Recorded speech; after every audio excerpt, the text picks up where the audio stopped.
La palabra del Señor en el libro de San Mateo. Gloria a Dios, en el libro de San Mateo. Vayamos rapidito. 24, 4. Dice la palabra del Señor. Dice así. 24:4 de San Mateo dice: Respondiendo Jesús le dijo: mirad que nadie os engañe, porque vendrán muchos en mi nombre, diciendo yo soy el Cristo, y a muchos se engañarán. Amén. Hasta ahí la palabra. El Señor dice: mirá que vendrán muchos en mi nombre. Vendrán muchos. Amén. Mirá que nadie los engañe. Vendrán muchos en mi nombre diciendo yo soy el Cristo, y a muchos engañarán. Si fuere posible, aún a los escogidos. Harán grandes señales, prodigios, y si fuere posible, aún a los escogidos engañarán. Fíjese el poder, la magnitud del daño que hace el enemigo cuando nosotros no nos ceñimos nuestro entendimiento con esta palabra. Por eso vemos grandes multitudes, donde hoy en día las multitudes no quiere decir que esté Dios. El Señor mismo dijo: donde haya 2 o 3 reunidos en mi nombre, yo estoy ahí. Entonces habla de que el Señor se hace presente en un simple grupo de hermanos, que haya fe en esos corazones. Amén.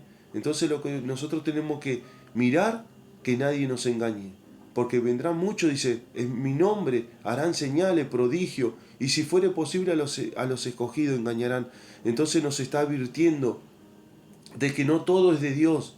Amén. Entonces nosotros tenemos que primeramente, para saber que estamos en la verdad, debemos primeramente examinar nuestra vida, examinar nuestro corazón, examinarnos todos los días. Todos los días le fallamos al Señor. Ahí es donde tenemos que trabajar nosotros. Debemos examinarnos, debemos de creerle a la palabra. Amén. Porque es la Biblia la que nos va a llevar a un puerto seguro, a una confianza con el Señor.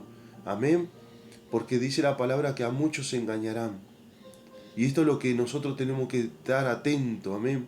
Porque son tiempos difíciles.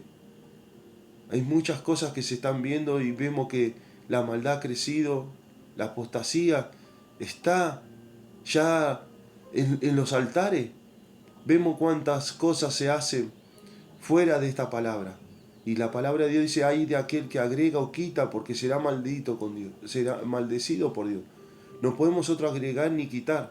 Tenemos que establecernos en esta palabra. Esta es la palabra la cual nos dejó Cristo, la que tenemos que permanecer en esta verdad. Conoceréis la verdad y la verdad nos hará libres, dice el Señor. Por eso tenemos que tener esa confianza hoy en Cristo. Amén. Son tiempos difíciles. Son tiempos difíciles. Después vayamos a capítulo 24 y versículo 24 de San Mateo. Dice: porque se levantarán falsos cristos y falsos profetas, y harán grandes señales y prodigios, de tal manera que engañarán, si fuere posible, aún a los escogidos.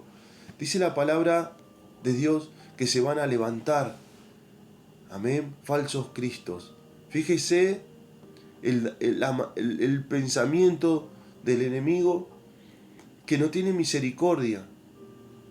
Fíjese que él se presentará como un ángel de luz, se presentará como algo bueno, pero dice la palabra: si fuere posible, aún a los escogidos. Entonces que Dios nos ayude, Dios nos guarde, porque tenemos que escudriñar esta palabra. Son tiempos peligrosos, difíciles. Amén. Como leíamos un ratito, dice, hay de aquellos que dicen que a lo bueno le dicen malo y a lo malo bueno. Amén. Porque no todo es de Dios. Hay que examinar todas las cosas. Y hay algo muy importante en este camino. Que cuando uno tiene a Cristo, cuando uno tiene temor de Dios, cuando uno le busca al Señor, hay frutos. Y frutos que son agradables delante del Señor.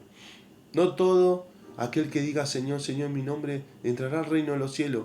No todo aquel que predique, no todo aquel que cante, no todo aquel que participe, no todo aquel que ayude. Porque la palabra de Dios dice: no es por obra para que nadie se gloríe. Amén. esta carrera se debe correr con paciencia.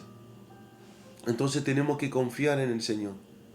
La palabra de Dios nos está diciendo porque se levantarán falsos cristos, amén, y falsos profetas, y harán grandes señales y prodigios. Fíjese lo que hará el enemigo, grandes señales y prodigios. Hoy vemos la gente que corre para aquí y para allá. Vemos donde mucha gente te dice, yo no congrego porque he ido para un lado y en ese lugar solamente me predican de la prosperidad. Voy a otro lado y me tiran para atrás. Y voy para otro lado y me soplan. Y voy para el otro lado y me dicen que está todo bien, que ya no tengo que hacer más nada porque Cristo hizo todo por mí. Entonces no hablan de un arrepentimiento. No se predica sobre un arrepentimiento. El arrepentimiento tiene que haber en el corazón del hombre, porque todos los días fallamos. Debemos examinarnos. El corazón del hombre es engañoso y perverso. ¿Quién lo conocerá? Dios. Entonces tenemos que meditar en eso. No nos podemos descuidar. Tenemos que amar a Dios. Tenemos que meterle la palabra, meter la oración, meter el ayuno. Hay que meterse a buscar a Dios. Son tiempos difíciles, tiempos peligrosos. Tenemos que estar pendiente y ser prudente a la voz de Dios. Hoy Dios nos está advirtiendo. Amén. Nos está hablando Dios. Vayamos